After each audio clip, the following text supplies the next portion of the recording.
ये शिव पुराण की कथा है। शिव पुराण में भी ये कथा है, ये कथा रामचरितमानस में है, रामायण में भी है, और यही कथा श्रीमद् भागवत जी में भी है। फर्क थोड़ा थोड़ा सा समझिए क्या है।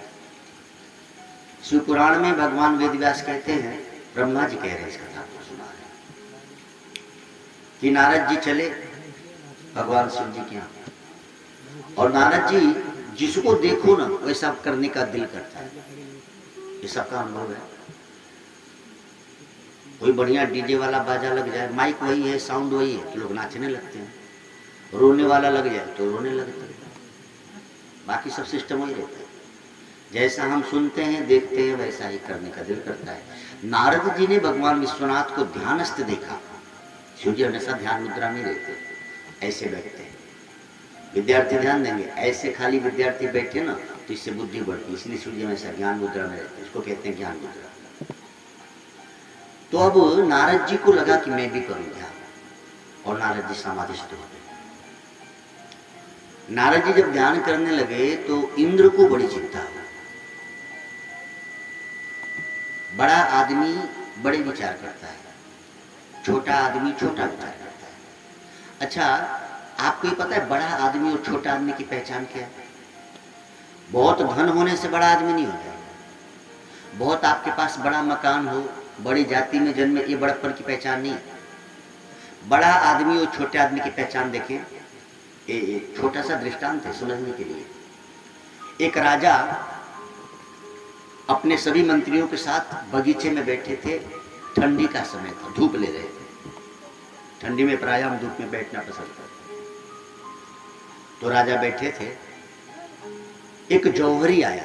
जौहरी समझते हैं ना, हीरा बेचने वाला। उसने दरबार में आने की अनुमति मांगी। तो प्रहरी ने आके कहा, महाराज कोई आ रहा है, मिलना चाहता है। अब राजा चूंकि आनंद लेने बैठे हैं एकांत में, बोले अभी दरबार में भेज रहे। बोले नहीं, वो यही मिलना चाहता है। कोई फरियाद? बोले फरियाद नहीं है, वो एक जौहरी है। तो राजा को भी लगा चलो जौहरी है तो लेने देने की बात है, फरियाद नहीं है तो चिंता नहीं। राजा बुलाए। वो जौहरी जब पहुंचा तो राजा के सामने उसने दो वस्तुएं रखी। अच्छा, दोनों एक बराबर है, एक साइज है, एक वजन है, दोनों ही अति चमकीली है।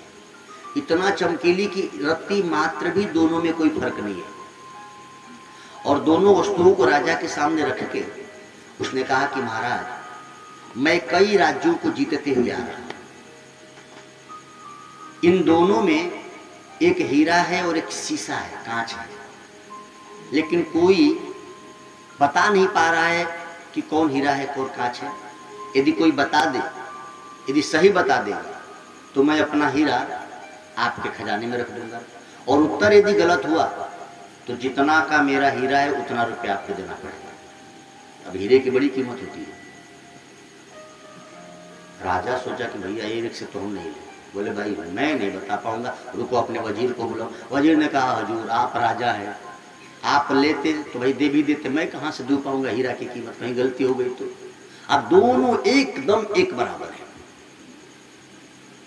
वो व्यक्ति कह रहा है महाराज इतने बड़े राज्य में क्या इतना विज्ञान किसी के पास नहीं है? वो तो उसको तो भाई शर्त लगानी था, आप महाराज हैं। राजा ने शर्त स्वीकार कर ली और अपने नगर के बड़े बड़े विद्वानों को बुलाना शुरू किया। लोग बड़े ध्यान से देखते, कहीं से कुछ अलग नहीं दिखता। दोनों की चमक एक बराबर है, दोनों की साइज एक बराबर है। कोई इस निर्णय पे नहीं पहुंचता। भय भी है कि भाई इतना ध्यान देगा।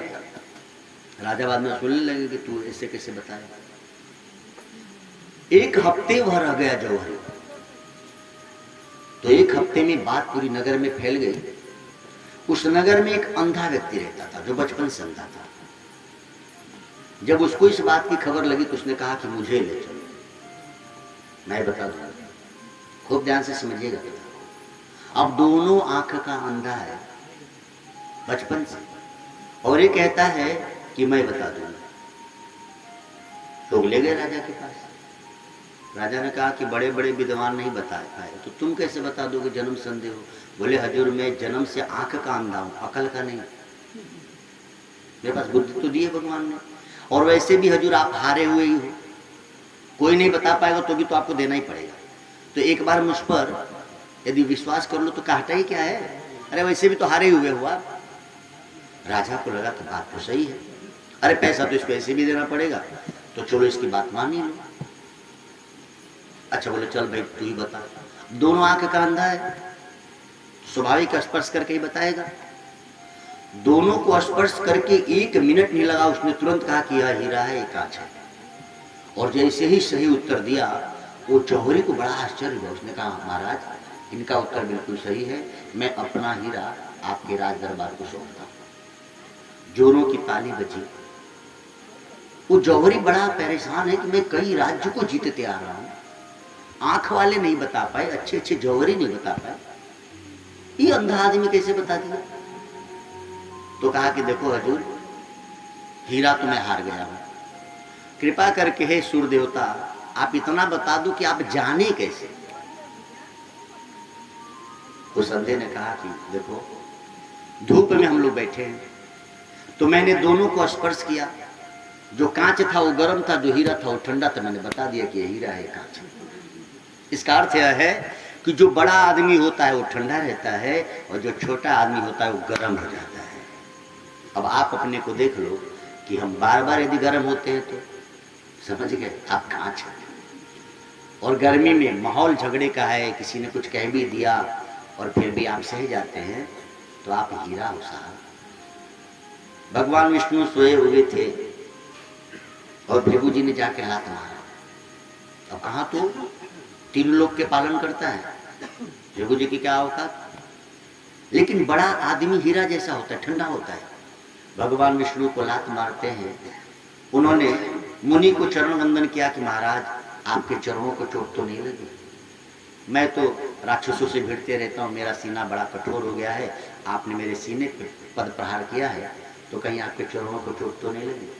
अब सोचिए कितना ठंडा है, नहीं तो चाहते तो चक्र उठा के चला देते। जा, इस कथा का अर्थ यह है, माताएं सुन रही हो ना, हाँ, देवरानी जेठानी का झगड़ा हो तो देखो कि कौन ठंडा है। जो ठंडा है वही बड़ा आदमी है, और जो बेवजह लड़ जाए समझो छोटा आदमी।